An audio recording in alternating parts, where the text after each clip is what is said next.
A machine gun is born from blueprints, but a legendary weapon is born from sleepless nights, spilled coffee, and the constant fear of failure.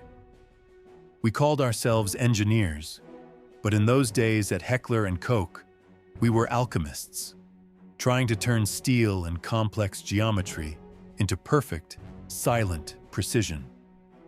This is not the official history of the MP5. This is my history. A private memoir written decades after the fact, documenting the quiet terror of taking a complex rifle mechanism and forcing it to accept the small, weak 9mm pistol cartridge. The world sees an icon. I see the tiny, fragile locking piece that nearly destroyed our careers. I am Erich, and this is the story of how a small workshop in Oberndorf, Germany, quietly redefined warfare.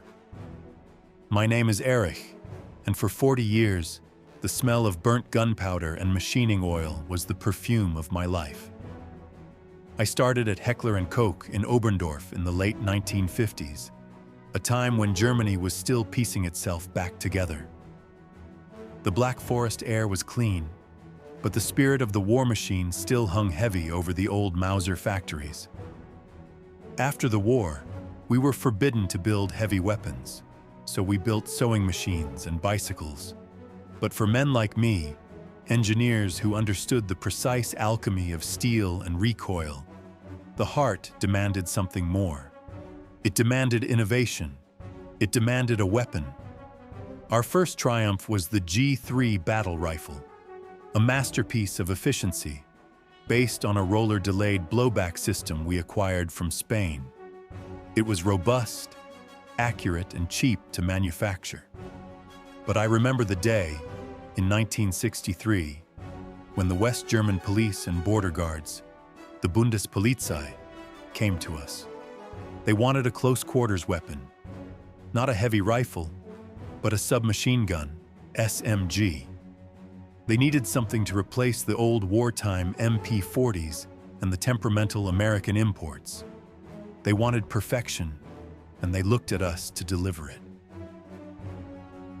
Our workshop was a small, dusty corner of the factory, hidden away from the main assembly line. It was just myself, a senior designer named Tilo, and 2 young apprentices. We were a small group with an impossible task. Take the complex, high-power roller-delayed blowback system of the G3 rifle, a mechanism designed to handle the heavy 7.62mm NATO round, and somehow shrink it down to manage the small, weak 9mm pistol cartridge. The sheer audacity of the idea was exhilarating and terrifying. Everyone said we were insane. The recoil of the 9mm Parabellum was too low for the roller system to reliably cycle, but Tilo and I believed that if we could make it work, the benefit would be immense. The typical SMG of the era used simple blowback. It was crude, heavy, and inaccurate because it relied on a massive bolt to absorb recoil. Our system, however, was refined.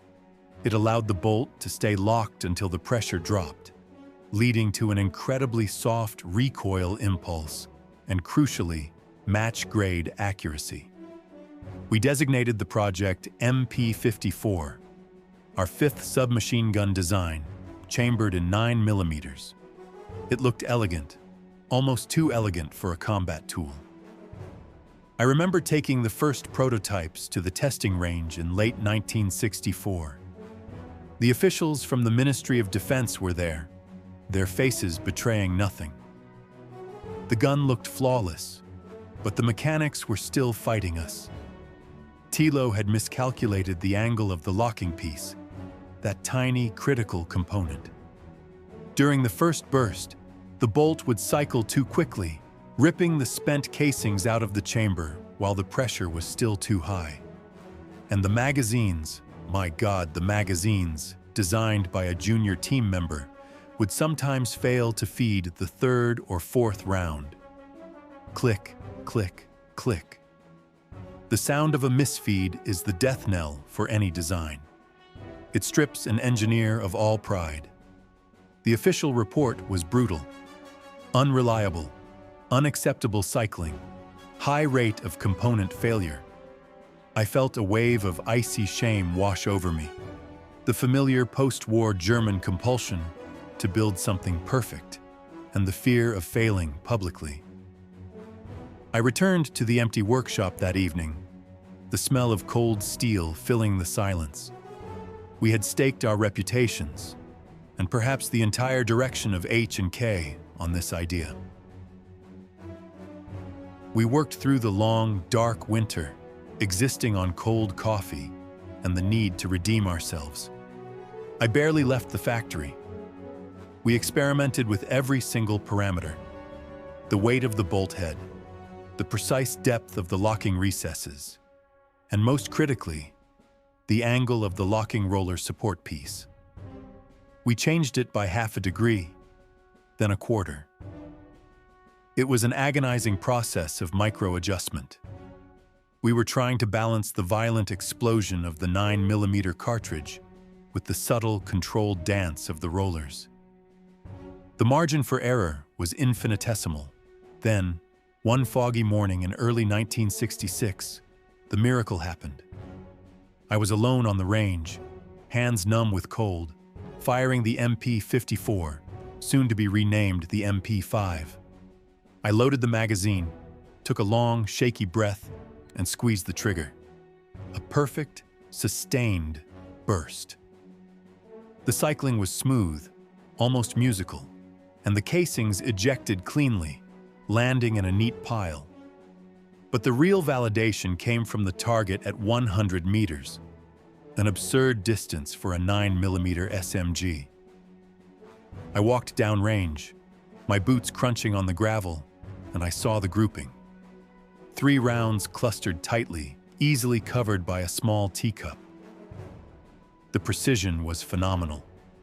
The unique roller-delayed system meant the projectile was already down the barrel before the bolt even began to move, resulting in virtually no interruption of the aim. The weapon shot like a rifle, but with the controlled rate of fire of an SMG. It was a revolutionary moment. I didn't cheer. I just let out a long, shuddering sigh of relief and went straight back to the bench to check every component for wear. We had done it. The official trials passed effortlessly. The Bundespolizei adopted it immediately, calling it the MP5, Maschinenpistole 5. They loved its compact size, its ambidextrous handling, and most of all, its matchless accuracy. Soon after, the inquiries started pouring in, from the British SAS to the American Delta Force. It was the ultimate vindication of our work.